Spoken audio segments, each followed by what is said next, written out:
Manufacturers are racing to modernize, but balancing on premises systems with cloud adoption isn't easy. With 94% of firms citing hybrid cloud security concerns, could zero trust be the answer? Joining us to discuss this are Hemant Payeti from Kearney and Sandeep Bhargava from Rackspace Technology. Now, starting with Hemant, what factors make it difficult for manufacturers to balance on premises and cloud resources? Cloud offers a lot of modular ways in which you spend your money on your infrastructure. And cloud gives you access to the latest in terms of AI and machine learning and the best algorithms to optimize your manufacturing.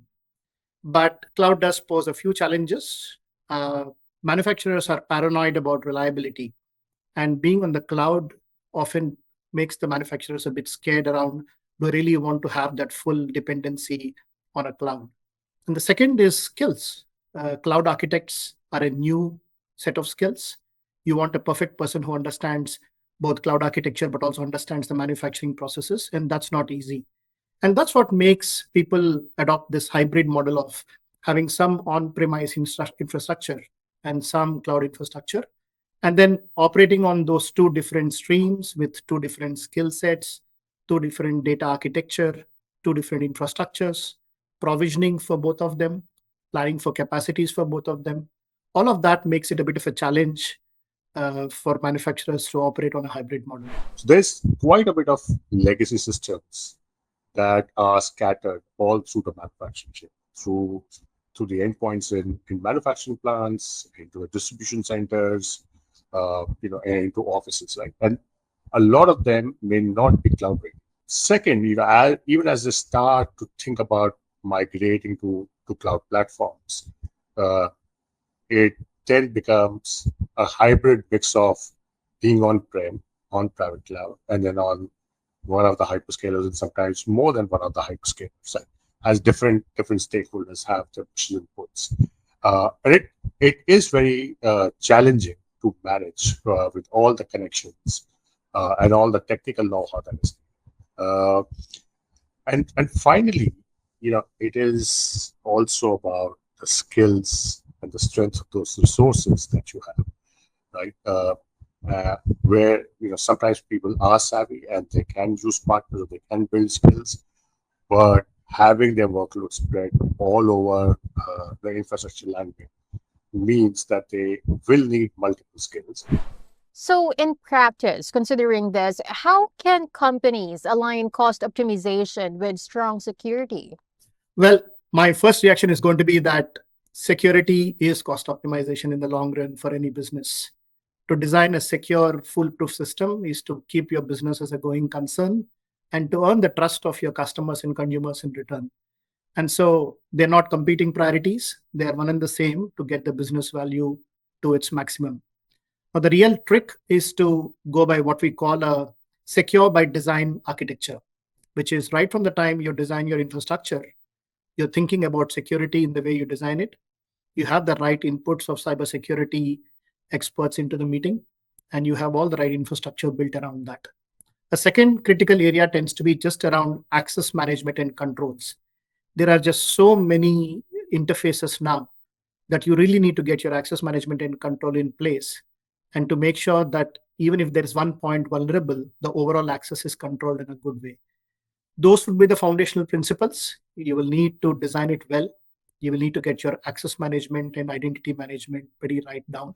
It's how you make sure that you calculate your return on investments and trade-offs uh, between capex and opex spends, between data charges, between latency, between redundancy. How do you set up all of this upfront so that you know that the environment that you're designing is actually fit for your need, as well as it's fit for purpose in terms of what your budget will allow. As technology evolves, nothing stands still.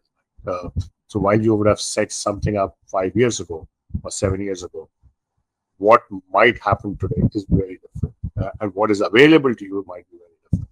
And that's what we see. There was a big wave during the COVID years around migrating to public cloud, and what we see now is that a number of companies, especially in regulatory industry, especially in data heavy load, workload industries are thinking of repatriating back workloads to on-prem or to private cloud platforms, like because it integrates better and it keeps the cost envelope in a very tight control. So, in a nutshell, looking at the framework, why is zero trust framework especially relevant for manufacturers? Well, the modern day manufacturing plant is a jungle of interfaces. You have robots, you have sensors, you have all kinds of devices. And when you add the cloud layer on top of it, it makes it even more so. So now you have all of these interfaces exposed to the outside world, to cyber threats. And they are not all necessarily controlled on the premise. There's also the additional layer of the cloud component on it. And that makes it really exposed to anything. And we just need to look around news to see all the various examples of cyber threats that exist out there. That's what's really makes it really hard. And the solution is isolation. The solution is to build a framework where even if one interface is exposed to a certain threat, we are able to identify, isolate, and prevent propagation of that attack over. An additional layer of complexity is in manufacturing. There's a convergence between the IT and OT layers, which means cyber attacks can make it vulnerable all the way until reaching the machine itself.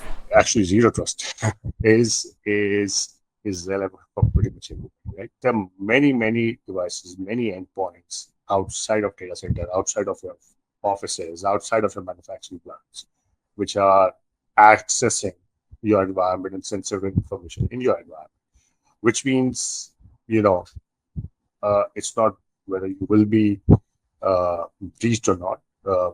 You probably are breached. You probably have bad actors in your environment.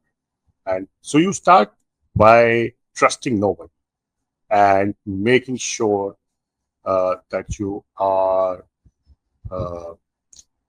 always have process or system in place where you are validating every device as it accesses each and every part of your critical infrastructure, whether that device, that user, was the right device, right user with right accesses to be able to access that particular part of your technology landscape, right?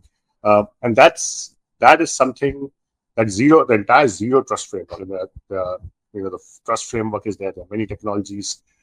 It is essential to get that right, to make sure that whoever is accessing your environment is very well validated. And it's not validated once.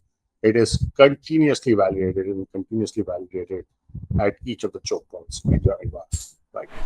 Thank you so much for your time today, Hemant and Sandeep. Looking forward to having you both back on the program.